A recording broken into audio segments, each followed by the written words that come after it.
Há situações práticas na nossa vida em que a nossa fé é colocada em teste. Se a nossa fé é apenas teórica, não tem grande valor, mas se ela funciona para uma vida, não vou dizer uma vida melhor, mas uma vida de acordo com a vontade de Deus, então a fé é verdadeira. A fé sem obras é morta. A nossa fé é questionada, é testada a cada dia. Eu tenho aqui uma pergunta, uma questão trazida pelo nosso ouvinte Cristiano. Eu acho isso muito interessante. Ele pergunta, e é claro que tem sinceridade nessa pergunta, embora perigos e armadilhas também. Ele pergunta: o que fazer quando a nossa própria família se levanta contra nós?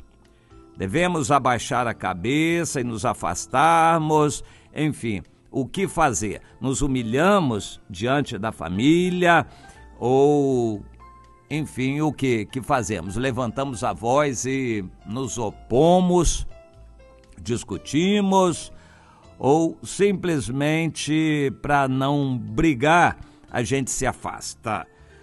Há muitas alternativas, mas há muitos fundamentos para uma pergunta desse tipo também. Por que a família está contra nós? Jesus diz que uma das razões é o Evangelho.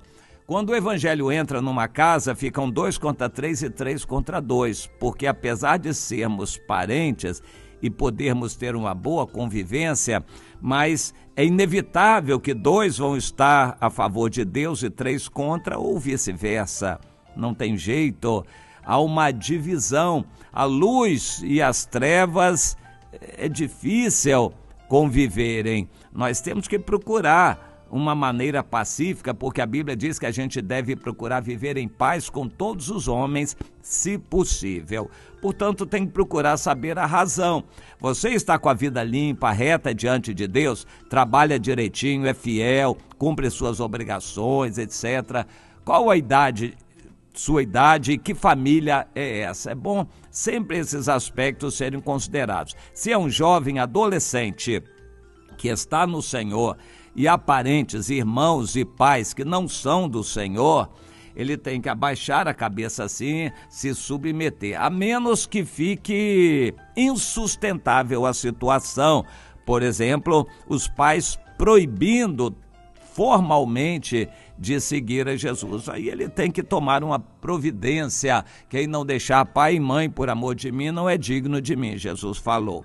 Bem, se é um adulto que convive com outros familiares, aí você tem que ver se dá para conviver. Se você consegue viver a sua vida independente, ou enfim, se você se sustenta, tem que ver, porque é uma pessoa adulta que vive às custas da família. Você tem que abaixar a cabeça também, se você vive às custas da família. Mas se você se sustenta, não tem que ficar atendendo a caprichos de familiares. Isso não mesmo.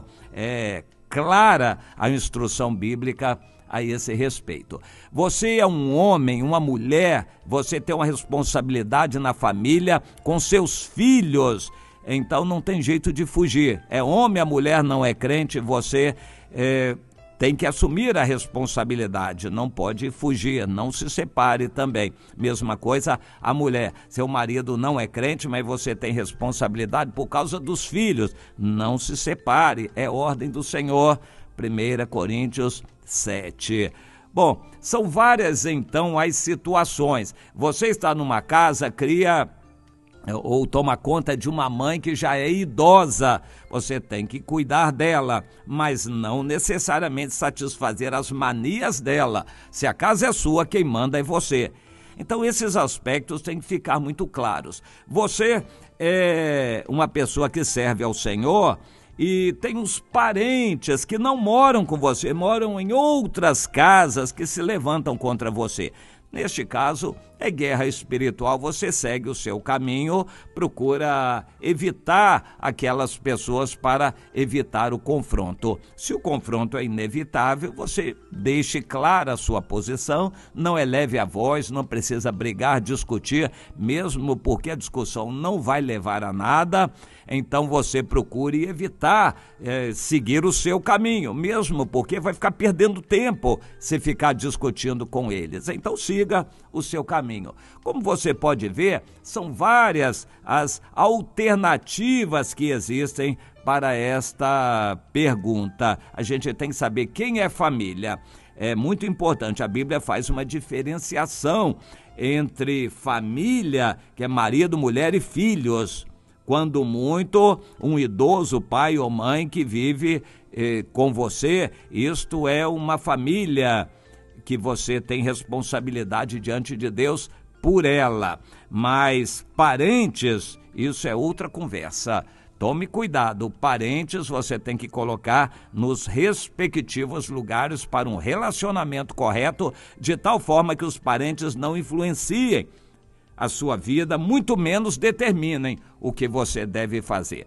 Agora, é muito importante e fundamental também o sustento. Você quer viver às custas da família, aí tem que abaixar a cabeça, porque afinal de contas você está dependendo da família financeiramente. Quem dá o dinheiro em geral é quem manda. Aqui na Terra costuma ser assim. Se é este o caso, procure arranjar uma subsistência de tal forma que não dependa para ficar humilhado diante dos outros. Há várias situações, a Bíblia nos dá orientações de vários tipos para a gente enfrentar isto, e da maneira como nós fazemos isso, o testemunho vai ficar claro para os outros. Se Deus está em nós, em tudo, em qualquer dessas situações, nós vamos agir com amor e as pessoas vão entender com toda certeza.